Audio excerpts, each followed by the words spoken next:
इस वीडियो में बताई गई सारी जानकारी पब्लिक प्लेटफॉर्म पर उपलब्ध है। इसमें ऐसी कोई जानकारी नहीं दी गई है जिससे हमारे सुरक्षा बलों की गोपनीयता भंग होती है। डिफेंस डिटेक्टिव सेना का सम्मान करता है और उन्हीं जानकारियों के आधार पर काम करता है जो सार्वजनिक रूप से मौजूद हैं। नमस्कार दोस्तों, डिफेंस डिटेक्टिव के एक और नए एपिसोड में आप सभी का स्वागत है। मैं हूं आलो। तो हमारे पड़ोसी देश म्यांमार में जो कुछ भी हो रहा है उसमें एक बेहद गंभीर खुलासा हुआ है। चीन की इसमें बेहद खतरनाक साजिश नजर आई है। म्यांमार में जारी सिविल वॉर में चीन के शैतानी इरादों की सच्चाई जो है वो सामने आ गई है और इस साजिश के पीछे उसका भारत कनेक्शन भी है, क्योंकि म्यांमार एक ऐसा देश है जो चीन और भारत दोनों के बीचों बीच मौजूद है। तो आज के इस वीडियो में चीन की सबसे खतरनाक साजिश की पूरी डिटेल मैं आपको देने वाला हूं। म्यांमार के इंटरनल कॉन्फ्लिक्ट में चीन का क्या रोल है? दोस्तों, इस सवाल का जवाब केवल हम ही नहीं बल्कि दुनिया भर के जियोपॉलिटिकल एनालिस्ट ढूंढ रहे हैं। कई बार म्यांमार में चीन की दखल को लेकर सवाल उठ चुके हैं, कई बार सवाल कड़े पूछे जा चुके हैं पर जवाब नहीं मिला है। इस बार जब म्यांमार जबरदस्त सिविल अनरेस्ट से जूझ रहा है तो उंगली एक बार फिर से चीन की तरफ उठ रही है। म्यांमार में सिविल वॉर इतना इंटेंस हो चुका है कि उसमें भारत पर भी खतरा मंडराता हुआ दिख रहा है। भारत में शरणार्थी संकट और घुसपैठ के मामले जो हैं वो बढ़ने लगे हैं और भारत ने इससे निपटने के लिए म्यांमार बॉर्डर की फेंसिंग का फैसला किया। इसके साथ ही म्यांमार के साथ जो फ्री मूवमेंट रिजीम थी उसको भी खत्म करने का ऐलान कर दिया गया है। होम मिनिस्टर अमित शाह ने कल ही ट्वीट कर सरकार के इस फैसले की जानकारी दी है। बांग्लादेश भी म्यांमार के इस अनरेस्ट को लेकर बहुत ज्यादा टेंशन में है।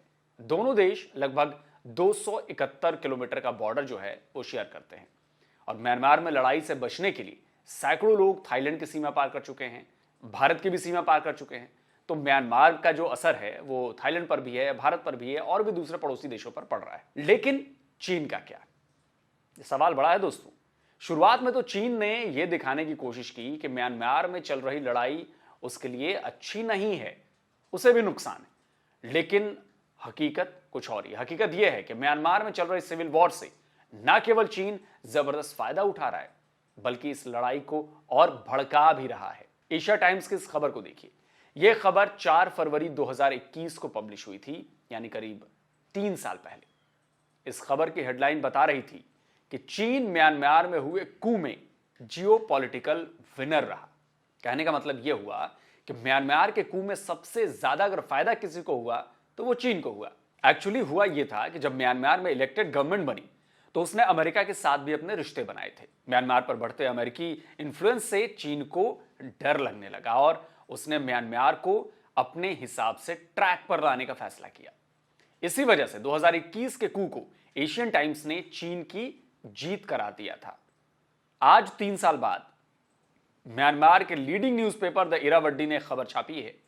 8 फरवरी 2024 को पब्लिश हुई यह खबर बता रही है कि कू के 3 साल बाद चीन एक बार फिर से विजेता के तौर पर उभरा है। द इरावड्डी की इस खबर ने म्यांमार के अनरेस्ट में चीन के रोल की कलई खोल दी है।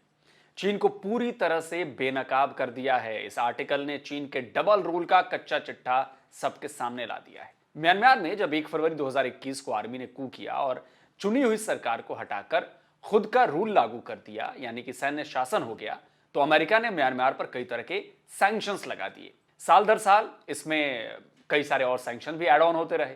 चीन यही चाहता था। सैंक्शन की वजह से म्यांमार मुश्किल में फंसता चला गया और चीन ने मदद के नाम पर उसे अपने ग्रिप में लेना शुरू कर दिया। तब से ही चीन जो है वो म्यांमार को फाइनेंशियल और पॉलिटिकल बैकिंग करता आया है।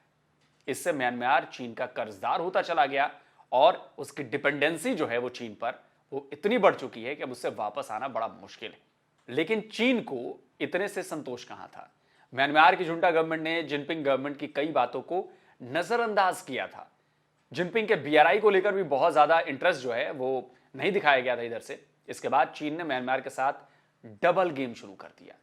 म्यांमार में जुंटा गवर्नमेंट के खिलाफ लोगों में नाराजगी तो पहले से थी ही। चीन ने इसी का फायदा उठाया और फायदा उठाकर जो इनके रेबेलियन ग्रुप्स थे, विद्रोही थे, उनको बैकअप देना शुरू कर दिया।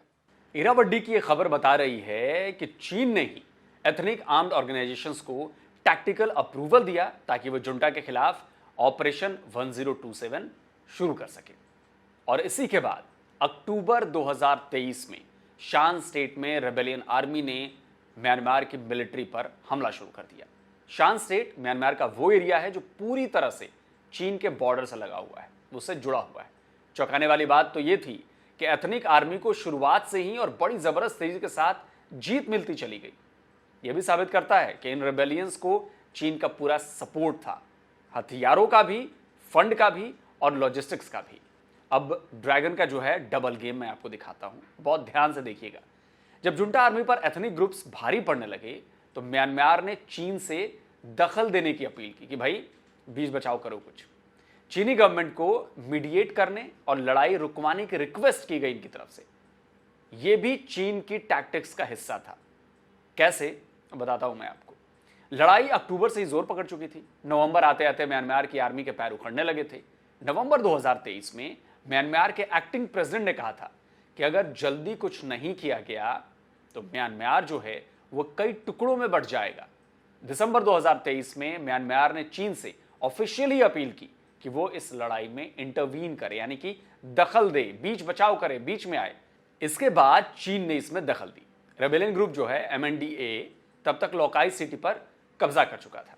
यानी एक तरफ चीन रेबेलियन ग्रुप्स को सपोर्ट कर रहा ताकि वो म्यांमार की आर्मी के खिलाफ लड़ सकें, और दूसरी तरफ लड़ाई में मीडिएशन करने का दिखावा भी कर रहा था। लेकिन इसकी आड़ में वो म्यांमार के साथ अपने हिसाब से डील पर साइन करवा रहा है। $8 बिलियन अमेरिकी डॉलर की डील म्यांमार और चीन के बीच दिसंबर 2023 में हुई थी।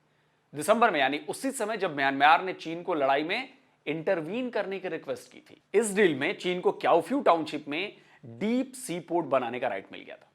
इसी साल जनवरी में China Myanmar mega projects BRI से जुड़े चाइना म्यांमार इकोनॉमिक कॉरिडोर को लेकर भी काम तेज करने पर बातचीत हुई। म्यांमार में यह सब कुछ तब हो रहा है जब पूरे देश में आग लगी हुई है, हर तरफ गोलाबारी हो रही है, जंग छिड़ी हुई है।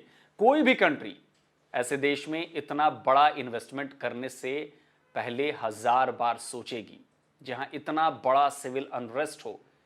लेकिन चीन तो धड़ाधड़ काम बढ़ा रहा है, डील साइन किया जा रहा है, क्योंकि उसे दिख रहा है फायदा ही फायदा। लड़ाई रुकवाने के नाम पर चीन ने म्यांमार में ऐसी डील जो करी है, ऐसी डील उसे साइन करवाई है जिसमें चीन को कम लागत पर अधिक मुनाफा होने वाला है। यह डील चीन के लिए इसलिए भी जरूरी थी क्योंकि इससे उसकी पहुंच जो है वो बंगाल की खाड़ी और हिंद महासागर तक हो जाएगी। यानी वो म्यांमार के जरिए भारत पर भी खतरा बढ़ाने की कोशिश में है। चीन म्यांमार में गैस पाइपलाइन समेत कई प्रोजेक्ट्स पर काम कर रहा है और इसका फायदा म्यांमार को कम होगा और चीन को ज्यादा है। दोस्तों, एक और बात बताता हूं। चीन ने म्यांमार पर इतना होल्ड बना लिया है कि उसके कई हिस्से तो म्यांमार के कम और चीन के पार्ट ज्यादा लगने लगे हैं। चीन का पहला टारगेट ही है शान स्टेट। चीन ने स्टेट में भारी भरकम इन्वेस्टमेंट की है ताकि यहां उसका प्रभाव नजर आता रहे। तमाम प्रोजेक्ट से लेकर आम लोगों तक इसका असर भी दिखाई देता है। वो म्यांमार का वो हिस्सा है जो एक सेल्फ एडमिनिस्ट्रेटेड डिवीजन है। यह चीन के बॉर्डर से जुड़ा है, इसका अपना प्रशासन है, अपने कोर्ट है, अपने स्कूल्स हैं, अस्पताल हैं और ट्रेडिंग कंपनीज हैं। लेकिन यह डिवीजन तेजी से चीन का हिस्सा बनता जा रहा है।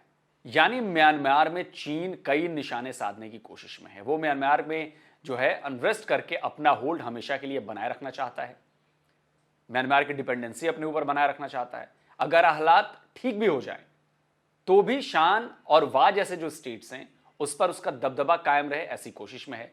साथ ही साथ वो म्यांमार के कंधे पर बंदूक रखकर भारत को भी टारगेट करता रहे, क्योंकि वो हमारे बॉर्डर के बिल्कुल करीब है। भारत की सीमा के करीब उसकी मजबूत जो है वो मौजूदगी हो गई है। तो अब आप समझ गए होंगे कि म्यांमार में चीन कैसे डबल गेम खेल रहा है। लेकिन दोस्तों, चीन के इस डर्टी गेम और म्यांमार की जुंटा की जिद ने म्यांमार के आम लोगों की जो जिंदगी है वो दुश्वार कर दी है। म्यांमार में रेबेलियन से लगातार मिल रहे हार से म्यांमार की आर्मी बौखला गई है। वो लगातार सिविलियन इलाकों पर अटैक कर रही है। इस हमले में बच्चों समेत कई बेगुनाह लोग मारे जा चुके हैं, मारे जा रहे हैं। और चर्च पर हुई बॉम्बिंग को लेकर तो एमनेस्टी इंटरनेशनल ने भी म्यांमार जुंटा से सवाल किए हैं। UN सिक्योरिटी काउंसिल ने म्यांमार से सिविलियन पर हमले रोकने के लिए कहा है, लेकिन इनका असर कुछ होता हुआ दिख नहीं रहा है। म्यांमार की आर्मी का गुस्सा देखिए कि उसने लड़ाई में सिविलियन इलाकों पर तो अटैक किया ही, साथ ही साथ लड़ाई में पकड़े हुए विद्रोही गुट के 2 लड़ाकों को जिंदा जला डाला। इस तरह के वॉर क्राइम्स म्यांमार को और मुश्किल में डालने वाले हैं। दूसरी तरफ एथनिक आर्म्ड ग्रुप्स भी म्यांमार की आर्मी को तगड़ा जवाब दे रहे हैं। उन्होंने आर्मी का एक हेलीकॉप्टर भी मार गिराया है। म्यांमार आर्मी के सैकड़ों फौजी जो हैं वो मारे जाने के डर से भाग रहे हैं, कहीं सरेंडर कर दिया है। तो पहले वो भारत की सीमा में घुसे थे, अब वो बांग्लादेश के बॉर्डर को पार कर रहे हैं और बांग्लादेश में भागकर पहुंच रहे हैं। तो कुल मिलाकर म्यांमार की हर तरफ से हार है। कू की वजह से जो सैंक्शंस अमेरिका और बाकी देशों ने लगाए हैं उसने म्यांमार की इकोनॉमी की कमर तोड़ दी है और इससे मौका मिल गया है चीन को कि वो म्यांमार को पूरी तरह से एक्सप्लॉइट कर ले, पैसे देकर और बाकी चीजों देकर। तो देश में छिड़े गृह युद्ध से म्यांमार बर्बादी की कगार पर पहुंच चुका है और वहां के लोग जो हैं इस लड़ाई का शिकार बन रहे हैं।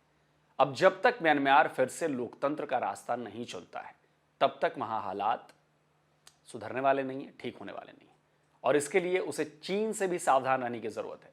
साथ ही साथ भारत भी पूरी तरह से सावधान हो चुका है क्योंकि उसे भी चीन के खतरनाक इरादे जो हैं वो समझ में आ चुके हैं। आने वाले वक्त में आपको भारत की म्यांमार पॉलिसी में बहुत ज़्यादा बदलाव नजर आ सकते हैं और कई स्टेप्स तो उठा लिए गए हैं। तो दोस्तों, आज का ये वीडियो आपको कैसा लगा कमेंट करके ज़रूर बताएं। इस वीडियो को ज़्यादा से ज़्यादा लाइक कीजिए, ज़्यादा से ज़्यादा शेयर कीजिए ताकि सही और सटीक जानकारी जो है वो देश के कोने कोने तक फैले। जल्दी हाजिर होता हूँ एक और नए वीडियो के साथ। नमस्कार, जय हिंद।